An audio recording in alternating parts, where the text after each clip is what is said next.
Let's talk about the rest of the Denver Nuggets. The 27 and unders, Michael Porter, Christian Braun, the young guys, Strawther, Watson, Pickett. It's all coming up. Bolton. Thanks, Josh. It's Michael Bolton here, and it's time for another episode of the Locked On Fantasy Basketball Podcast. Let's get to it. Let's get to it, indeed. You are Locked On Fantasy, your daily NBA fantasy podcast. Part of the Locked On Podcast Network, your team every day. Hello and welcome to the Locked On Fantasy Basketball Podcast, brought to you by Basketball Monster. My name is Josh Lloyd, and I don't even have Solitaire installed on my phone. I'm also the lead fantasy analyst at basketballmonster.com, and today's episode is brought to you by Game Time. Download the Game Time app, create an account, and use the code LOCKEDONNBA for $20 off your first purchase. Thank you also for making Locked On Fantasy Basketball your first listen every day. We are free, and we are available on all platforms. Thank you again for being a part of the show, double banging and subscribing and helping support this show. It's been great, all the support that I've always received, and it continues to be great. So just if you could keep up with that, I'd love it. It'd be great. Let's talk about the Denver Nuggets. It is and remains International Sushi Day, so get some sushi into your gob, and let's talk about these Nuggets who I don't know. I feel like Jokic carries so much on the team, I just never know not what the right thing is, but what direction they're going to end up. Because just with him and his brilliance, they're great. If Jokic misses time, they win 20 games? I don't know. I know that there are other players that are good, but it all goes with him. And it makes it hard to sort of judge a lot of moves and things they do. Not that that's not necessarily what we're talking about here. We're talking about the under 27 players, including Michael Porter, which we'll get to in a second. But they are a hard team to figure out, especially when they've got such limited flexibility at the moment in the off-season with lack of draft picks and cap space. And we'll see, do they have to make trades to open things up? Let's talk about Michael Porter Jr., the poop cookie, who continues to be at times basically all the time, a guy that's easy to laugh at for some of the dumb things that he says. He's also one of those players that is going to always get the bump from the Yahoo rankings. He played 77 games. Obviously, he's had a lot of injuries in the past, but that's a lot of games. He played 34 minutes. So, naturally, he was the 43rd ranked player for Yahoo 9-cat totals, which is an insane thing to, say realistically. He was 82nd to me in per-game numbers. He was 84th in points leagues. I had him ranked around 100th in the preseason. So he did do better than I expected. His ADP was 73. I think he'll probably end up being in the 60s, honestly, in ADP, and that'll be just something I don't want to be a part of. 18 and 7 is fine. It's good. 2.5 threes is pretty good. He is above the Ryan Anderson line, but he had 2 assists, 0.6 steals, 0.5 blocks.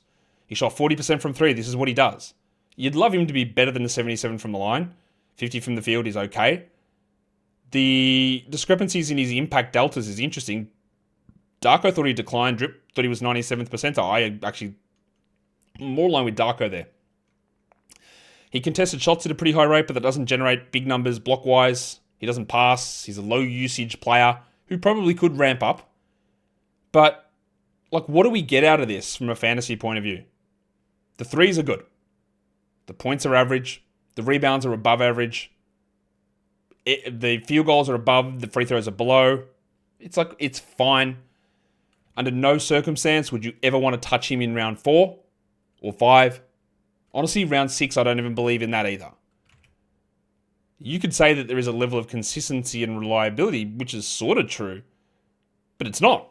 Because what if he gets hurt with his knee, or hurts his foot, or hurts his back? The back always going to be the big one. And I don't really see huge rampability here. Now, the thing is that his name has been rumored in trades a lot. If he does go to another team, the minutes would be that number. That's cool. The usage would probably rise. He's 27 years of age now. And there's Murray and Jokic clearly here. Westbrook gets his usage. What if he's a 23 usage guy? I don't really ever see, though, where Porter or how Porter is ever a super high 28 usage player. I don't think he's that. And he's never going to pass or defend. The free throws have constantly been a little bit weird. Best case, 21 points and 3 threes. 7 rebounds again. I don't think that changes much, which is fine. But, and having we look at this and go, we know what he is. The production is relatively consistent for Michael Porter Jr. But to me, it is quite dependent on the health, and that's the consistency issue, is the health. Because we've had seasons wiped out entirely. And in the past, I was very high on him as like a third-round player. That year where Murray was out, and he was going to be the number 2 option, because that's all about context. So if he does go to another team, and he is able to be like a higher level option, and maybe he is a 25 usage player, maybe we do bump him around 50. That is possible. But not happening here. He's sort of consistently in this area. He gets benched in playoff games at times. There's some really bad moments. He had a lot of an arm issue through the playoffs too. And that's the thing. If that arm thing that bothered him through the playoffs and made him like useless at times, if that happens in the regular season, he's probably not playing through it. He's going to miss a bunch of games. So instead of playing 77 games, he might have played 62. And then we don't look at it anywhere near as positively as the season that he had. Let's talk about Christian Braun, because I was massively off on him. I didn't even rank him inside the top 100 in the preseason. Just a huge fail. All right, massively off. And I know this will sound stupid, but I would probably do it again. The reason why, and I've said this many times, is that Christian Braun, to me, didn't show anything in year 2. Wasn't impressed. I wasn't convinced that he would start. I thought it might be Strawther. I thought it might be Westbrook. I thought that they might at least share the role. All right, so I wasn't convinced. But what happened with Braun is not only did he start and play 34 minutes, which I was off on, he went and became a 40% three-point shooter. And because I don't do things off vibes, do it off data and numbers, it's very hard for me to sit here with a guy like a Braun who regressed, had a shocking a terrible preseason.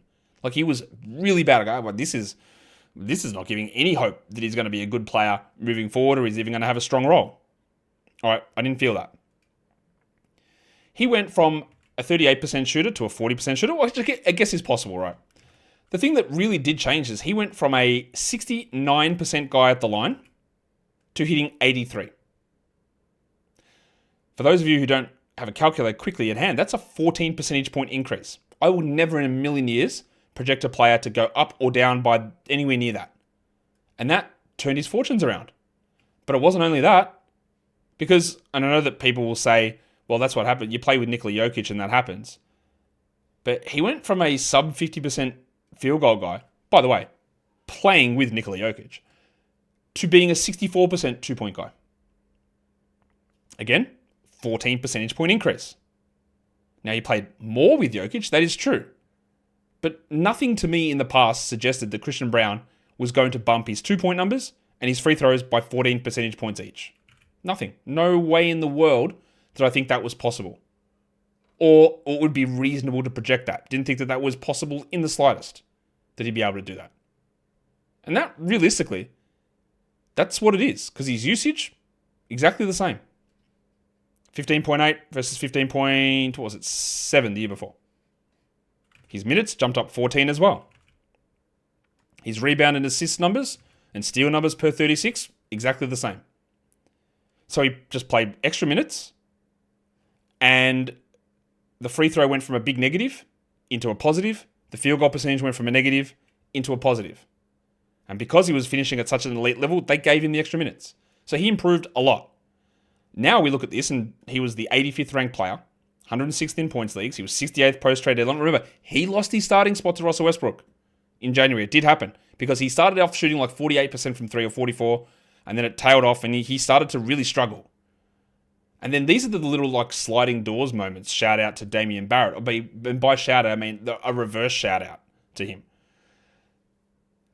A sliding doors thing. What if Westbrook doesn't get hurt in that starting lineup? Because Westbrook was playing well, and Westbrook stays in the starting group. Braun plays 25 minutes off the bench for the rest of the season. What the hell do we think then?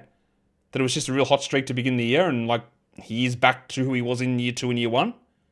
Possible. It was a huge breakout from Braun. He was massive. I have a skepticism about the 2-pointers and free throws staying. I think the free throws might stay. But otherwise, again, you'll look at Yahoo 9Cat ranks and it will tell you he was the 26th ranked player. So you immediately go, lol. Not reflective of anything. You're not drafting him in round 3 or round 2 or round 4 or round 5, I had him as the 85th ranked player. I would be okay with him around that area, but also it's pretty underwhelming. What are the good things that he brings? What are the above average categories? Points, no. Threes, no. 1 3 a game. 5 rebounds, yeah, that's about average to a tick above. Assists, no. 1.1 steals, bang on. Blocks, no. Field goals is the above average category. Free throws at 82.7, above average as well, but limited attempts. So his strength for fantasy was field goal percentage. And like I just detailed, it was on the back of a 14 percentage point rise in his 2-point numbers. And that's a worry. Just to dig slightly deeper into it, the reason why it's a worry is he went from a 55% finisher at the rim to 71. And 71 puts him 88th percentile in the league. He went from a 36% mid-range shooter, 19th percentile, to 47th. Now, it's possible he just improved as a shooter. He improved from free throws, he improved at the rim, he improved at mid-range. It's all possible. But what if he isn't? What if, as a rookie, he was 64 at the rim? What if he goes from 71 to 64? What if his mid-range goes to 40? Then his 58 from the field becomes 52. And his number 1 fantasy category drops, meaning his scoring drops. And he sits there as the 100th ranked player, and you're going, what am I actually getting out of him? So, I'm going to be very skeptical and very cautious of where we project him and where we draft him.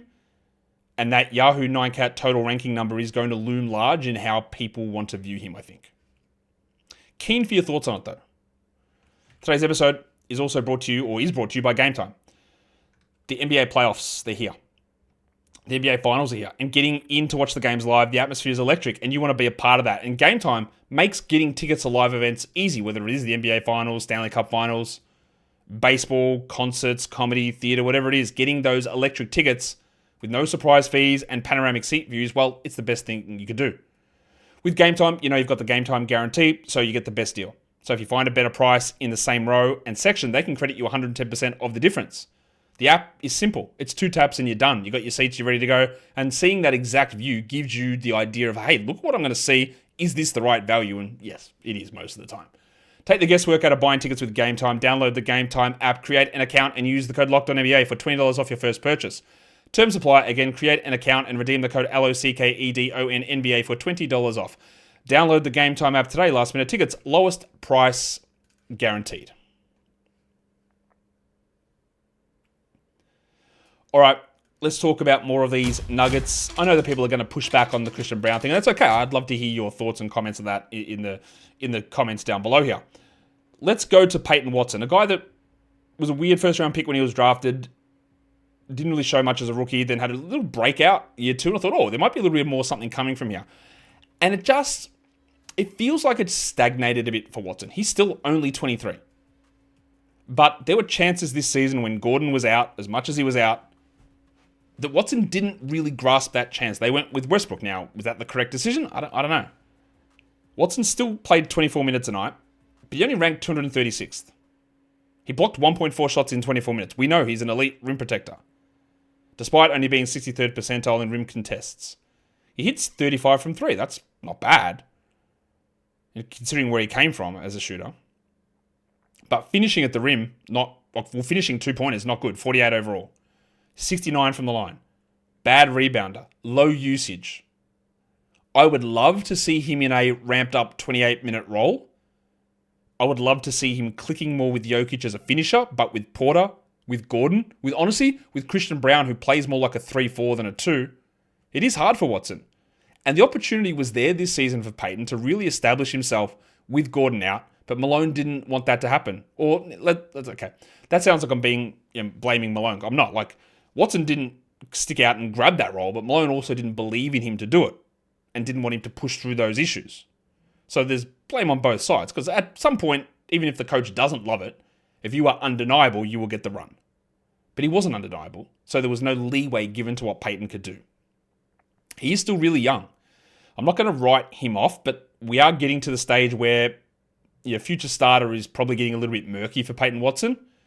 The skill set is still interesting as the blocks, but also I'm not really sure what else he's going to bring because he hasn't brought passing. The rebounds are bad. The steals aren't there. He's not hitting threes. He could just be a weird, out of position, almost like a Derek Jones sort of a player. We did the Clippers show earlier, where Jones was this power forward, small forward shot blocker. Now, Watson's a much better rim protector than Jones was, but that dropped for Jones, and then there was nothing else around, and Watson doesn't have anything else there. So there are some concerns about that for me. Julian Strawther is an interesting player because he's one of those guys that he did have a really good preseason. I thought he was a chance to maybe even start over Christian Braun. Clearly, that was very wrong. He had a knee injury during the season, but he also had some real struggles earlier on. But we also saw some big games from him in the playoffs, and it put him a little bit onto the radar. I think he's going to be, depends on what happens also through free agency, but he's going to be a name that is mentioned often on fantasy basketball shows and articles about being a sleeper. Ooh, what if Strawther gets a bigger role? I think his name will get mentioned a lot. And I get it. He's heading into year 3. He showed flashes of some big scoring stuff. But there is a massive, massive worry here to me. 326th in Durant. He played 21 minutes, 18 usage. He should be a good shooter. He shot 35% from 3. That's not that good. 82 from the line. He doesn't do anything else. Like nothing else. Doesn't block shots. Doesn't get steals or deflections. Doesn't pass. Doesn't rebound. He's a low usage scorer. So in order for him to be this breakout guy on the Nuggets, how's it happening? Yes, 28 minutes for Westbrook may not be there. But you can't replace that with Strawther because, look, who's the point guard? I mean, sure, Nikola Jokic and Jamal Murray are your point guard, so to speak, but they don't like having Jokic as the only ball handler out there as the point guard like that. So Strawther can't take Westbrook's minutes because that's not the player he is. So how does he get the role? Does Michael Porter have to get traded? Maybe. He's not taking it off Christian Braun. But even if all that happened and he became a 30-minute-a-night player, Julian Strawther, more stuff needs to happen. He would need to be a 30-plus minute-a-night player plus be a 24 to 25 usage player because it's threes with some points. It's not a good fantasy skill set. It is year 3. Maybe he develops in some different skills. But while we see the hot games where he goes like 7 of 7 from 3 and has these huge performances, it has happened. We saw it. We saw the big one in the playoffs. Giggity. I'm going to bring that. I'm actually going to find what that game in the playoffs was and have a look at it. But everything else, it's really lacking. And he is going to be a popular name. And maybe I'm just going to be wrong on this. But I think to get to that spot, I don't see where the minutes rise comes from. Where does the usage rise come from? And what the hell else does he do? He had a 15-point game in the playoffs, second last game, 20 minutes, 3 threes. But I think he had 2 assists total in the playoffs. Like, that's not good enough. Doesn't rebound. Not a usage guy. I don't see it. I don't see how it works. So just be aware. I think the name will be mentioned a lot as a breakout player for next season. But how? Who is he replacing? And those 21 minutes, again, there is Westbrook's minutes, but they are not like for like at all. So you still need somebody to be able to step into the role that Westbrook was playing to be able to deliver that. Maybe this is the guy that steps up. Jalen Pickett, who was honestly atrocious as a rookie. He was so bad. Last season, he actually turned into a rotation caliber player. And from where he was, one of the biggest W's you could find in terms of player development because he was dreadful. Now, he is older. He's played 2 years. He's 26. He came in really old out of Penn State. And the numbers, they're not, you're going to say, well, Josh, what? He averaged 4 points with 2 assists. He shot 40% from 3. And yeah, 40% from 3 is huge. You'll notice there's a DPM and a drip delta discrepancy.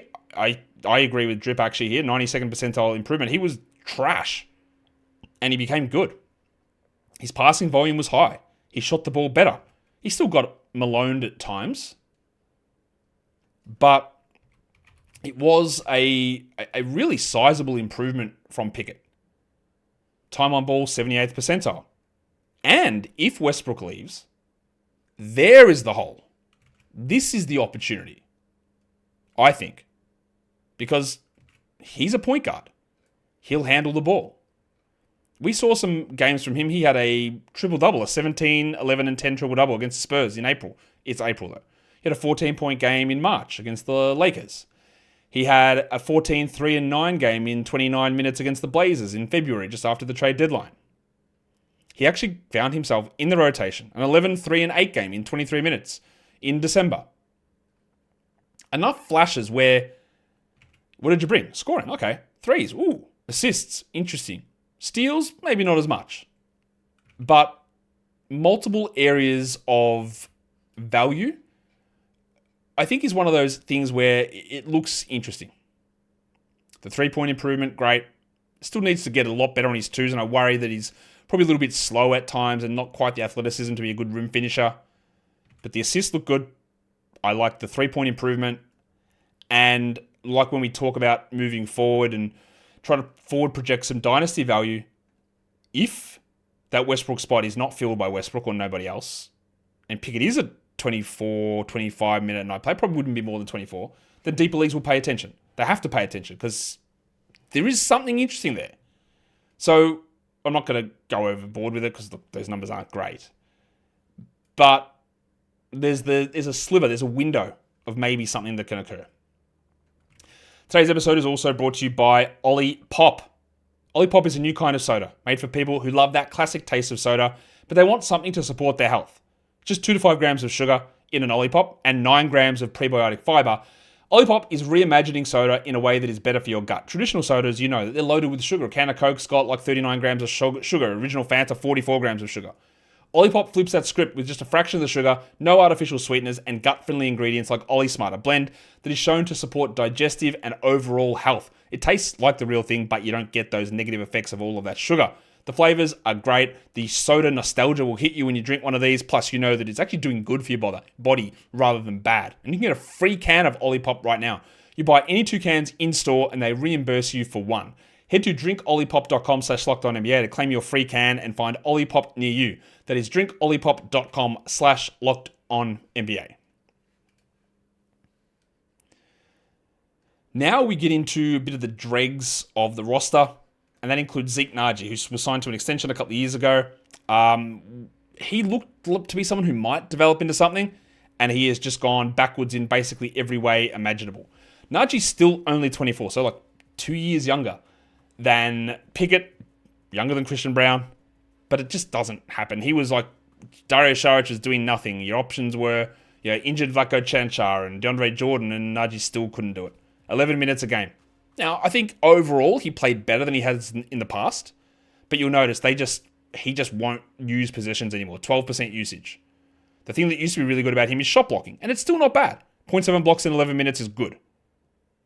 80th percentile rim contest, it's good. But offensively, it's all just gone. Doesn't hit free throws. 33 from 3, but low volume attempts. The outlines of a decent fantasy player are still sort of there for Nnaji, but there's been so many failures, so many times of him looking lost on a court, that I don't really ever see how that's going to come to fruition. You had opportunities here, but it's just not happening. They drafted 3 rookies a couple of years ago. We've seen something from Strawther. We saw a little bit of stuff from Jalen Pickett last season. And the one out of those 3 rookies who was the best in that first summer league was Hunter Tyson. And he's done absolutely nothing in the NBA, which is, again, a great example of summer league stats and production is interesting, but you've got to put the context behind it. Tyson came out of Clemson as a shooter and hit 31% from 3. He's 25, low usage player, averaged under 6 fantasy points a game. He played 8 minutes a night. He theoretically plays the same position as a Michael Porter Jr., but we've seen nothing, I don't think, from Hunter Tyson to suggest that there is even a rotation level player sitting there. What's looking good here? Incredibly low usage, not good free throws, not good twos, not good threes, doesn't get steals, doesn't pass, not young. What's good? Nothing. Didn't play in the G League at all this season. The year before he did, and there was encouraging signs. 41% from 3 on 9 attempts. That's really encouraging. And 8 rebounds. And he was a really strong rebounder in Clemson. That has not carried over to the NBA. So it is year 3 for him coming up. I'm not going to rule out that the shot can return or that he can be a rebounder. But overall, he just seems like a little bit of a replaceable, generic sort of shooting forward. Now we talk about the 3 two-way guys on this team. Spencer Jones is one of those. I don't know. I don't really think there's much to see with Spencer Jones as a player. He's already 24. He played 6 minutes a night. He hit 100% of his free throws. Great. 6% of his threes. So, what do I judge that from? Nothing. He was barely on the court. He averaged under 4 fantasy points a game. Did many of you even know that Spencer Jones was a player? 82nd percentile on deflections. Maybe there's something in that. I don't think so. But overall, I wouldn't be getting any sort of hopes up. Let's talk about Trey Alexander, another one of their two-way guys, who was a guy that I really liked in the draft process. And we saw nothing of him in the NBA. Nothing. If I look at the actual numbers, what did he play? 5 minutes a game. Over 23 games. So about 100 minutes. He's 22. 18 usage. He averaged 1.5 points an assist. They're all bad. 18% from 3. That's terrible. Under 3 fantasy points. Terrible. He didn't play. Now, we also saw Jalen Pickett do nothing as a rookie. We saw Julian Strawther barely play. We saw Peyton Watson do nothing. And we spent a lot of time talking about what if Westbrook is gone? Alexander's a combo guard. What if they convert his contract or sign him to a real contract? He's a restricted free agent and he's able to step up. I would love to say that I believe that'll happen, but I don't. We can look at his G League numbers. 26 points in 37 minutes. Great. 40% from 3 on 6.5 attempts. 5.7 rebounds, 5.6 assists, 1.6 steals. All of that is brilliant. It's exactly what you want a player to do in the G League, is to go out there and cook. And he did. Is it dominating? Not quite. I would have liked him to be taking 8 threes a game. Average 30 in the G League. But as a first-year guy, it's pretty good. I have more faith in Trey Alexander than I do Hunter Tyson, even though Alexander literally might not be on a roster next season. The G League numbers are pretty good. But opportunity just isn't here or wasn't there all season for him. So it's hard to get too excited. I admit, I had faith in him as a player coming out of Creighton, and I thought it was ridiculous that he wasn't drafted. So my baseline for him is higher than others. So I'm going to be I'm probably going to see more of the good versus the bad in what he does.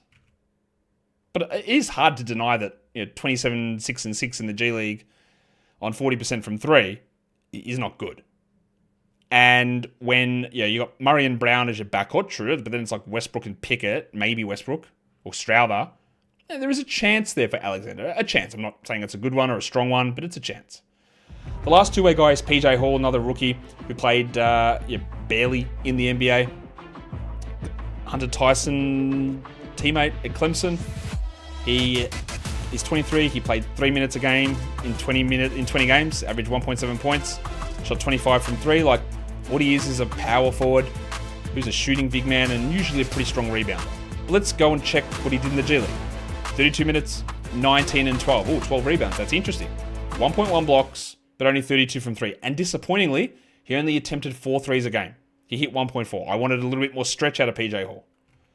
I think I still have more faith in him than even Spencer Jones as an NBA player, but he's behind Trey Alexander. So I'm not going to write PJ Hall off. He did translate really well coming out of college, and a little bit surprised he didn't get drafted as well.